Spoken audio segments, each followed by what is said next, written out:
Então, meus queridos amigos e minhas queridas amigas, estamos novamente reunidos com muito amor no coração.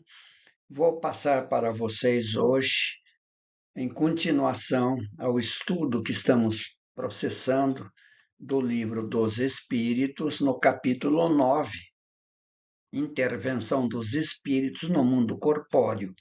Vamos começar a estudar a obsessão pela possessão. Vamos explicar mais tarde o significado de possessão. Colocamos aqui ao lado uma frase muito interessante de Kardec, que vocês estão lendo aqui a respeito dos verdadeiros espíritas, que são aquelas pessoas que desculpam a maldade, a ignorância de pessoas que procuram nos injuriar. Então, nós espíritas respeitamos a todos e não desejamos o mal de ninguém. Vamos em frente, então? Seguinte, pessoal, na questão 473, quis saber Kardec se um espírito pode momentaneamente entrar no corpo de uma pessoa viva, isto é, se introduzir num corpo animado e agir no lugar daquele que está encarnado. Ora, qualquer pessoa sabe que isto é impossível. De forma alguma, um espírito pode penetrar no corpo físico e coabitar com outro espírito ali encarnado e que já desde o processo encarnatório estava esse corpo destinado a um determinado espírito. Respondem os espíritos: o espírito não entra num corpo como entrais em uma casa. Vejam só que simplicidade de resposta.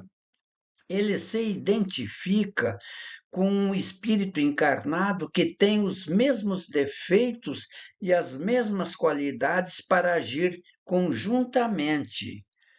Mas é sempre o espírito encarnado que age como quer, sobre a matéria em que está.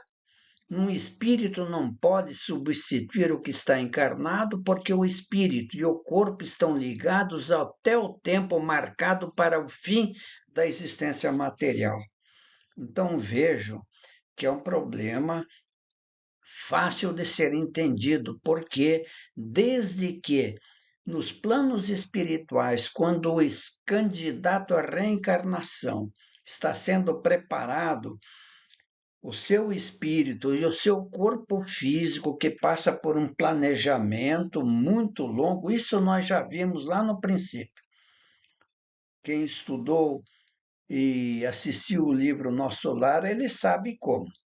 É feito um mapa biológico de como será o corpo físico do candidato à reencarnação, e quando o espírito, então, quando estiver tudo resolvido, houver a reencarnação, espírito nenhum poderá ligar-se a esse corpo, penetrar nesse corpo e viver em conjunto. Não.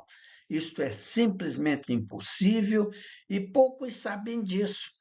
Vejam aqui, nós colocamos um exemplo para tentar configurar aquilo que estamos falando.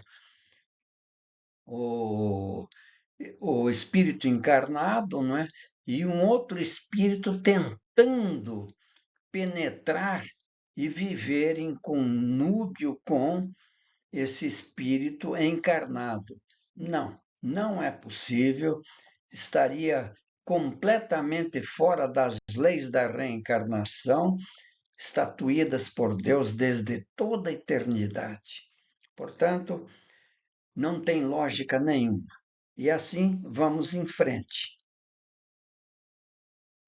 Na pergunta 474, quis saber, Allan Kardec, se não há possessão propriamente dita, ou seja, a coabitação de dois espíritos num mesmo corpo, como nós já vimos na pergunta anterior, A alma pode se encontrar na dependência de outro espírito, de maneira a estar por ele subjugada ou obsidiada a ponto de sua vontade ficar de algum modo paralisada.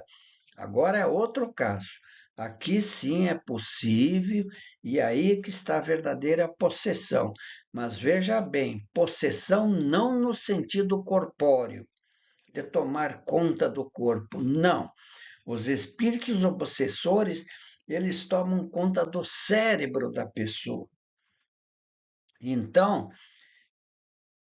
em função da capacidade que eles têm de operar sobre uma. Veja bem, isso acontece porque uma criatura é fraca e o espírito obsessor é forte e consegue então tomar conta do cérebro, do pensamento da pessoa e fazer com que ela haja de acordo com aquilo que o espírito obsessor quer.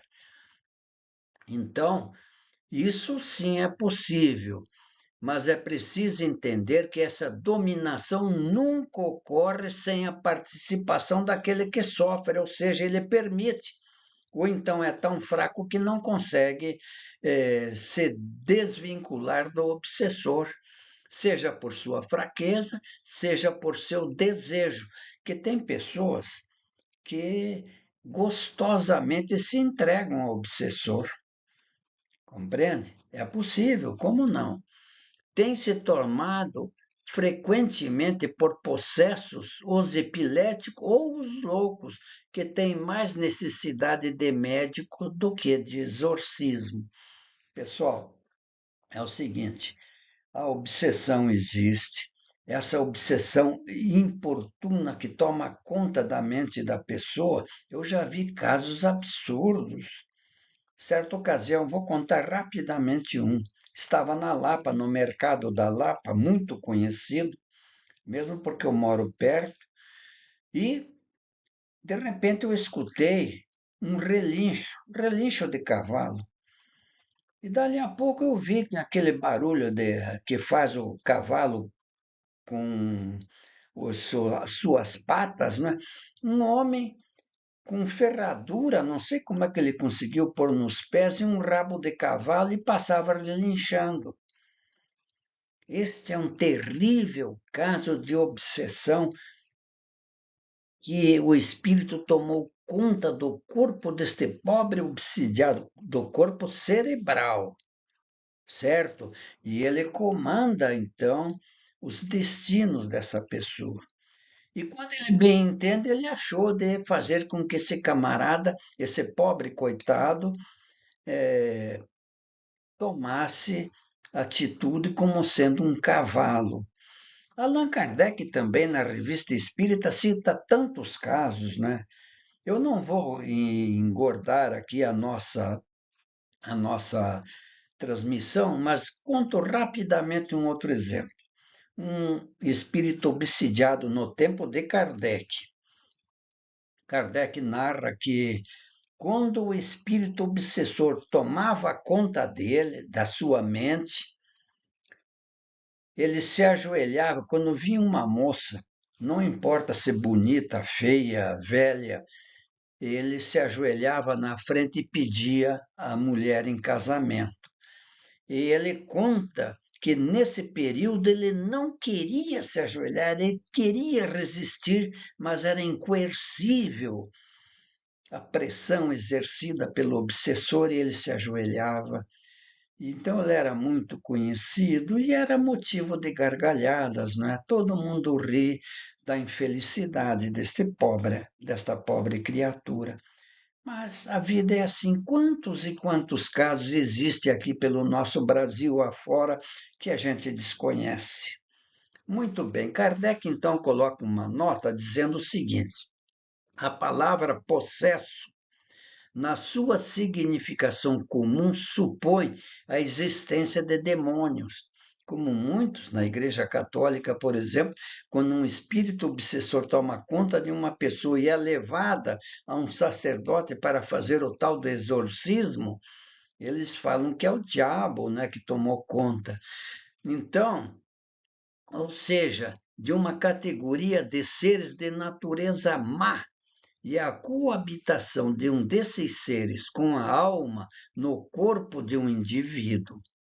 Uma vez que não existem demônios nesse sentido e que os dois espíritos não podem habitar simultaneamente no mesmo corpo, não existem possessos de acordo com a significação dada a essa palavra.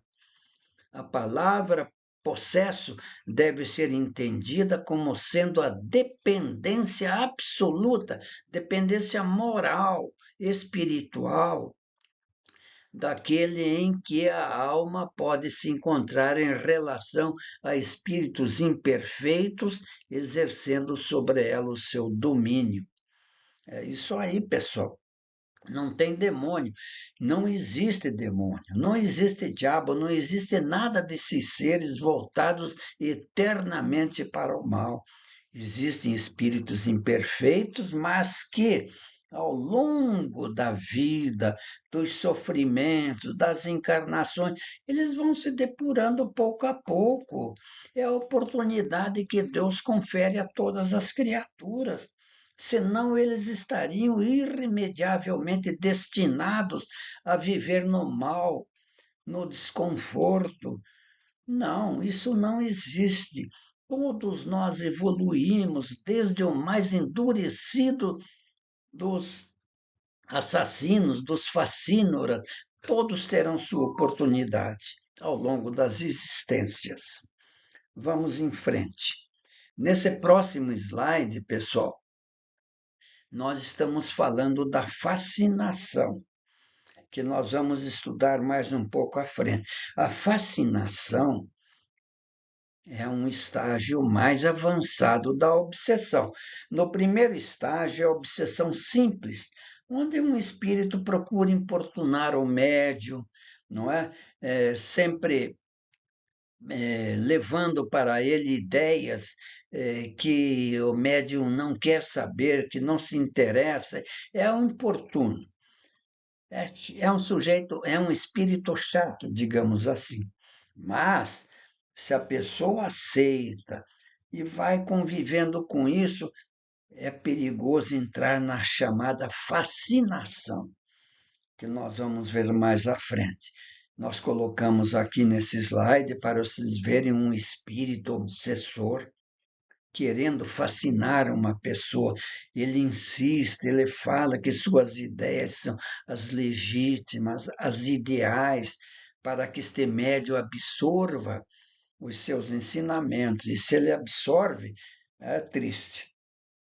É triste porque depois o médium, e todos nós somos médios, e todos nós podemos estar em curso nessas obsessões, desde que escorreguemos no plano inclinado da maldade. Então, depois, nesse caso, para livrar a criatura da fascinação é muito difícil, porque ele se afasta de amigos, de familiares, ele só quer saber desse espírito, ele fica completamente dominado. E vamos em frente, vamos ver o que temos pela frente. É aqui, pessoal, as principais variedades. Nós já vimos a obsessão simples, mas a fascinação Allan Kardec considera como uma das mais duras provas porque um obsidiado tem que passar. Nós vimos, então, que o espírito fascinado pelo obsessor, ele se afasta de parentes e de amigos, não quer saber mais de ninguém. E é o espírito obsessor que assim colabora, afastando a criatura de pessoas de bem que pode ajudá-lo a sair desse estreito círculo onde ele se encontra praticamente preso, algemado. Então, somente com um tratamento psicológico, espiritual, de passes magnéticos, é que poderá curar esse indivíduo. Mas é preciso muita habilidade, muito tato, muito carinho para trazê-lo para uma sociedade espírita idônea, onde possa ser tratado. E nós já vimos a obsessão pela subjugação moral, portanto, ela pode ser até corporal, como nós citamos lá aquele homem cavalo, aquele outro que se ajoelhava frente a uma mulher para pedi-la em casamento. Então, a possessão é da mente, é do cérebro do indivíduo e não do corpo. Então, ele maneja o pensamento do indivíduo, levando a tristes consequências, aonde somente o espiritismo tem condições de curar essa pessoa. Quando levadas, como nós já vimos casos, né, para o chamado exorcismo praticado pelos sacerdotes católicos, eles riem, não resolve nada. Quando aquela história de jogar água benta, palavras mágicas, não, eles dão risada, porque isso não oferece nada. Para tirar um espírito obsessor, precisa de uma criatura de moral mais elevada, precisa ser um cidadão espiritualizado para que possa exercer uma moral, a moral sobre aquele espírito que tem uma moral bem mais abaixo. Porque os espíritos, na lei de Deus, os espíritos superiores, quando dão uma ordem, o espírito que está mais abaixo, hierarquicamente falando, ele obedece. É obrigado a obedecer porque é um imperativo da elevação espiritual e moral que o espírito superior tem sobre o espírito inferior. Então, nesse sentido, somente uma pessoa de moral elevada é que pode livrar o obsidiado do obsessor. Vamos em frente. Pergunta 475. Pode-se por si mesmo afastar os maus espíritos e se libertar de sua dominação? Claro que pode. Sempre se pode libertar de um domínio quando você tem vontade firme. Por isso que eu digo, quando uma pessoa sente que está sendo importunada por pensamentos que vêm assim à sua mente, não é dele, da pessoa, e que pede que faça uma determinada coisa, tem que resistir. De que forma? Através da prece. Pede o auxílio dos bons espíritos, faz uma prece pedindo a Deus a proteção, que certamente será atendido, porque os espíritos do bem, do amor, eles sentem prazer em ajudar as pessoas. Então temos que nos manter. É por isso que Jesus falou: orai e vigiai. Temos que orar e, ao mesmo tempo, vigiar os nossos pensamentos. Vamos ver na 476 o que Kardec quis saber dos espíritos. Poderá acontecer que a fascinação exercida pelo mau espírito seja tal que a pessoa subjugada não se aperceba disso? Então, uma terceira pessoa pode fazer cessar essa influência. E, nesse caso, que condições ela deve ter? Vejam que pergunta formidável de Kardec. Vamos ver aqui quais são as condições.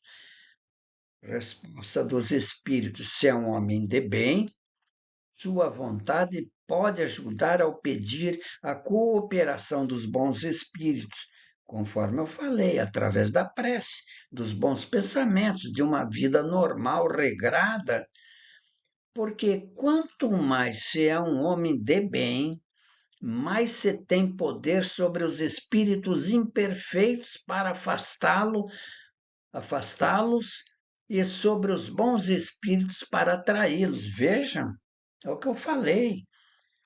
Quando a pessoa é espiritualizada, quando é uma pessoa honesta, que trabalha, que vive bem na família, na sociedade, ela tem todas as condições morais e espirituais para atrair os bons espíritos, seja pela prece, seja pelo seu bom proceder, e com isso ela tem consigo essa, digamos assim, essa carapaça que faz com que ela que as energias que venham contra ela sejam repelidas. Então, é impossível para os maldosos espíritos prejudicá-la de alguma forma. Há pessoas que gostam de sentir uma dependência que satisfaz os seus gostos e seus desejos. É por isso que existe obsessão. A pessoa gosta quando o espírito diz: se afasta dos teus familiares, não é? Eles não servem para você, você é muito superior a todos eles. E daí para frente tem uma série de coisas que eles vão colocando na cabeça da pessoa, fazendo assim como que uma varredura, uma lavagem cerebral que faz com que a pessoa acabe se afastando daqueles que o amam e que querem ajudá-los. Em qualquer caso, aquele cujo coração não é puro não pode fazer nada. Os bons espíritos o desprezam e os maus não o temem. Então, essa criatura não poderá fazer nada em benefício de outro e também ela não tem segurança no sentido de ser atraída pelos maus espíritos. Portanto, muito cuidado nesse aspecto. 477. As fórmulas de exorcismo têm alguma eficácia sobre os maus espíritos? Não. Quando esses espíritos veem alguém levá-las a sério, riem-se e se tornam birrentos e teimosos, e daí que eles firmam mais na obsessão. Eles dizem assim para aquele que está tentando fazer o tal do exorcismo: é? Vamos ver quem tem mais força. Ri. Portanto, pessoal, exorcismo não tem efeito nenhum, é a moral. Moral é a elevação espiritual que tem efetivamente que surte efeito sobre aquele que está necessitado. Vamos em frente. Aqui uma explicação. Segundo os pensamentos que dominam no encarnado, nós sabemos, nós irradiamos raios fluídicos impregnados desses mesmos pensamentos que os viciam ou os saneiam. Fluidos realmente materiais, embora impalpáveis, invisíveis para os olhos do corpo, mas perceptíveis para os sentidos perispirituais e visíveis para os olhos da alma, porque a alma vê e sente, uma vez que impressionam fisicamente e tomam aparências muito diferentes para aqueles que estão dotados da visão espiritual. Pessoal, espírito desencarnado, ele tem essa capacidade, não é? Muito mais acentuada do que nós encarnados, que ainda estamos presos à matéria física. Então, essas irradiações mentais, os espíritos superiores, especialmente, eles manipulam esses fluidos no sentido de ajudar o próximo, aqueles que sofrem. Mas a pessoa tem que estar em sintonia moral, espiritual com esses espíritos para que possa receber o tônico que vai estimular o espírito, vai levar para eles a coragem, a vontade para viver com dignidade, livre da obsessão. Isso, é muito importante conhecer. Vamos em frente? Em Espiritismo, pessoal, vamos ver agora alguma coisa sobre fascinação.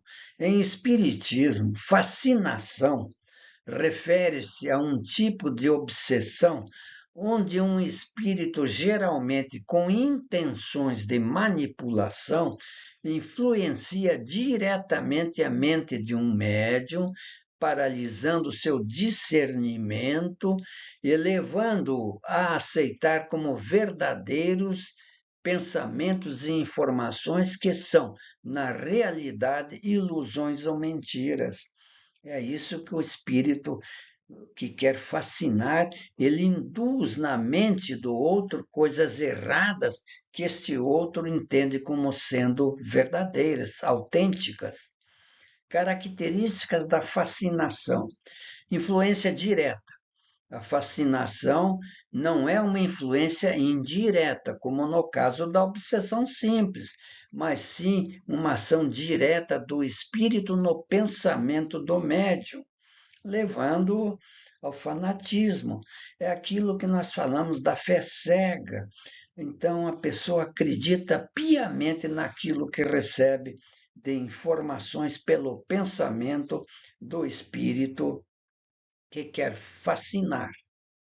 Perda de discernimento. O médium fascinado perde a capacidade de avaliar a realidade e de distinguir da verdade e da mentira. Ele não tem condições, ele não sabe o que é mentira e o que é real. Aceitação de ilusões. O médium tende a aceitar como verdadeiros pensamentos e informações que são, na realidade, ilusões ou mentiras criadas pelo espírito. Então, muito cuidado, pessoal. Aqui está bem caracterizado o que é a fascinação. Portanto, vamos procurar entender. E quem quiser ir mais longe, o livro dos médios é o livro ideal. Lá se estuda a fundo os processos obsessivos. E, finalmente, como nós fazemos sempre, a nossa mensagem evangélica. Nós mesclamos o livro dos Espíritos, que tem a parte científica e filosófica, com a parte moral, que é a parte evangélica. Então, pessoal, é o seguinte: é sobre o dinheiro hoje. O dinheiro, nós sabemos que ele não compra o céu, mas ele pode, não é, gerar a simpatia na terra. Então, pessoal, o dinheiro está tudo exposto aí sobre o que o dinheiro compra e o que o dinheiro não compra. O dinheiro pode comprar os remédios, mas não compra a saúde. Pode comprar uma boa cama, mas não compra o sono, o repouso. Enfim, o dinheiro pode fazer uma multidão de coisas maravilhosas, mas não compra a paz de espírito. Pode comprar todos os livros do mundo, mas não compra cultura. Então, vamos prestar atenção nessa mensagem extraordinária que o Chico Xavier nos trouxe, esse médium querido, esse nosso irmão. E eu agradeço a todos vocês pelo apoio. Muito obrigado por tudo. E toda quarta-feira estaremos juntos. E lá no YouTube, vocês colocando Rui Espiritismo, vocês vão ver todos os nossos vídeos, as nossas mensagens evangélicas e todo o bem que nós queremos fazer. Então, nós pedimos que vocês se inscrevam em nosso canal, Rui Espiritismo, que vocês apertem o sininho, né? Deixem o seu like, que gostaram do vídeo, né? Dos ensinamentos de Kardec, dos bons espíritos, e isso faz com que o nosso objetivo seja levado adiante. Quando vocês se inscreverem e derem o like, a nossa mensagem, ou seja, dos espíritos e de Kardec, vai ser levada adiante e vai beneficiar tantas outras pessoas. Portanto, muito obrigado, fiquem na paz de Deus e, se Deus permitir, estaremos juntos na próxima quarta-feira. Até lá!